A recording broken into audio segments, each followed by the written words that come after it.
আমেরিকার বাহাদুরি শেষ করে দিল চীন। একটা মিসাইল যেটা ছুটে চলতে পারে পৃথিবীর এক প্রান্ত থেকে অপর প্রান্তে, যেটি শব্দের থেকেও 25 গুণ দ্রুত, আর তার মাথায় লুকিয়ে থাকে একসাথে 10টা পরমাণু বোমা। এই মিসাইলটি পৃথিবীর সব থেকে দ্রুত, সব থেকে দূরপাল্লার আর সব থেকে ভয়ঙ্কর।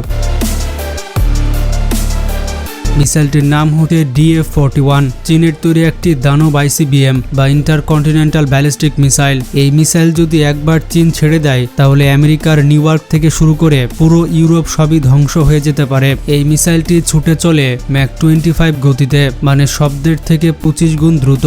এটি চোখে দেখার আগে আঘাত করে বসে। এই একটি মিসাইলের ভেতরে থাকে একসাথে 10 থেকে 12টি পারমাণবিক ওয়ারহেড, সবগুলো ছুটে যায় আলাদা আলাদা লক্ষ্যে। এই মিসাইলটি একটি দেশ নয়, একসাথে কয়েকটি দেশ গুড়িয়ে দিতে পারে। চীন এই মিসাইলের অস্তিত্ব লুকিয়ে রেখেছিল অনেক বছর। চীন এটি তৈরি করা শুরু করেছিল 2000 সালের শুরুর দিকে। মিসাইলটি তৈরি হয়ে যাওয়ার পরও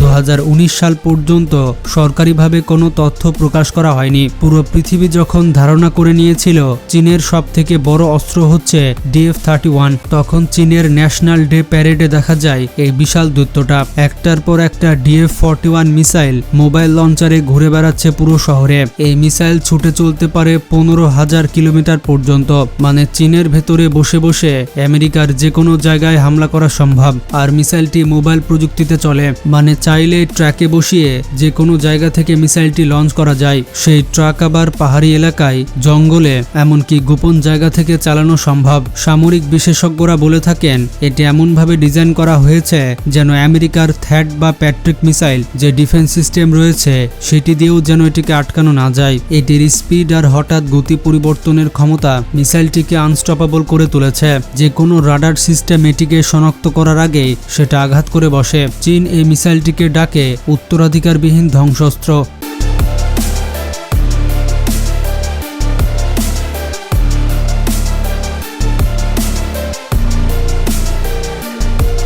এই মিসাইলটি চালানো মানে শুধু শত্রুরা নয়, পৃথিবীর অস্তিত্ব ঝুঁকিতে রয়েছে। বিশ্বে এখনো পর্যন্ত এমন মাত্র 2টি অস্ত্র আছে।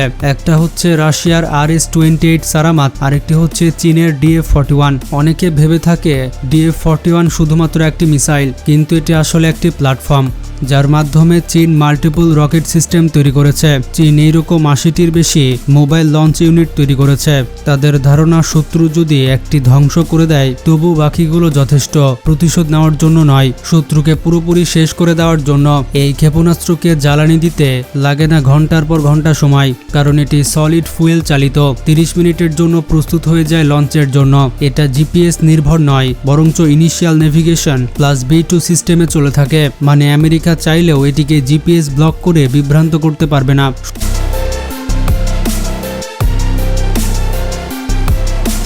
শুধুমাত্র তাই নয়, যখন ওয়্যারহেডগুলো স্পেস থেকে ফিরে আসে তখন তারা নিজস্ব গতি ও রুট পরিবর্তন করতে পারে। রাডার ব্লাইন্ড স্পটে গিয়ে হঠাৎ আঘাত করে। চীনের মিলিটারি রিপোর্ট বলছে DF-41 এর প্রতিটি ওয়্যারহেডই 500 কিলোটন থেকে 1 মেগাটন বিস্ফোরক ক্ষমতা সম্পন্ন, মানে হিরোশিমার থেকে 50 গুণ বেশি ধ্বংসাত্মক। আর যদি একসাথে 10টা ওয়্যারহেড ছোড়া হয় তাহলে পুরো দেশ মুছে যেতে পারে মানচিত্র থেকে, আর সেটাও হবে মাত্র 30 মিনিটে। চীনের দৃষ্টিতে এই অস্ত্র তাদের নো ফার্স্ট ইউজ পলিসির বাইরে নয়। তারা এটি আগে ব্যবহার করবে না, কিন্তু যদি কোনো দেশ আগে আক্রমণ করে তাহলে DF-41 এর আঘাতে কেউ আর বেঁচে থাকবে না। এই কারণে অনেক গবেষক বলে থাকেন এই অস্ত্র তৈরি করা হয়েছে যুদ্ধ করার জন্য নয়, যুদ্ধ থামিয়ে দেওয়ার জন্য।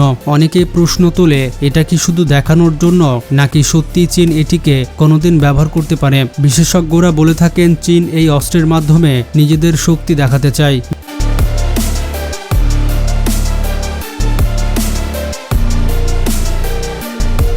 বিশ্বের সামনে দাঁড়িয়ে বলতে চাই আমরাও পারি এবং চাইলে শেষ করে দিতে পারি। চীন এটা কখনো যুদ্ধক্ষেত্রে ব্যবহার করবে কিনা সেটা জানা যায় না, তবে একটা বিষয় সত্য, এই অস্ত্রের উপস্থিতি এখন পৃথিবীর শক্তির ভারসাম্য বদলে দিচ্ছে।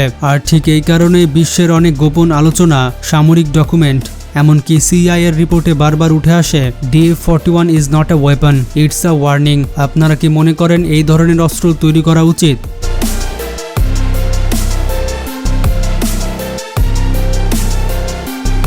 একটি দেশের নিরাপত্তার জন্য বাকি সব দেশকে ভয় দেখিয়ে রাখা কি উচিত? আপনাদের মতামত কমেন্টে জানান। ভিডিওটি ভালো লাগলে বেশি বেশি শেয়ার করতে পারেন।